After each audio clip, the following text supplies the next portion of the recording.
Hi, I want to talk to you about compassionate integrity versus politics and greed.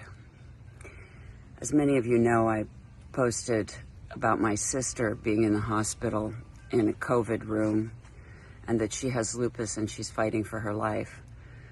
I didn't let you know that her husband, Bruce, is also in a COVID room in the same ward fighting for his life, and that they stayed at home as long as they could. I want to tell you a little bit about why. In Montana, where they live, you can't get tested unless you're symptomatic, and then you don't get your test results for 5 days. Also, the people that they came in contact with, like my mother, who's had 2 heart attacks, 5 stints and a pacemaker in the last 5 months, couldn't get a test because she wasn't symptomatic, even though she could have been the asymptomatic contact that gave them COVID.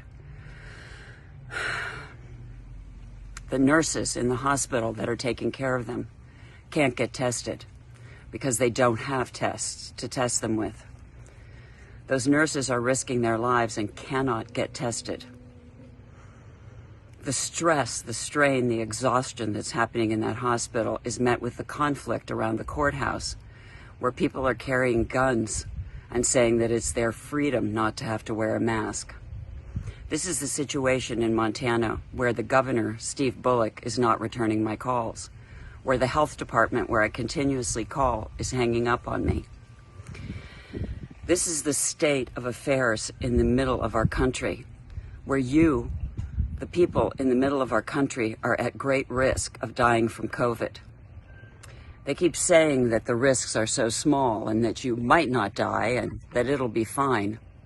But I'm telling you what's going on with my family. My grandmother died of COVID and my godmother died of COVID. My sister and her husband are fighting for their lives, and my sister is not doing well. They couldn't give her the remdesivir until she went to the hospital because that's the law there.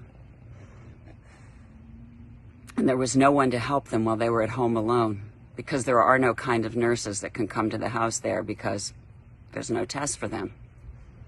When they say there are tests for everyone, they're lying. When they say there are tests even for the nurses in the hospitals, they're lying.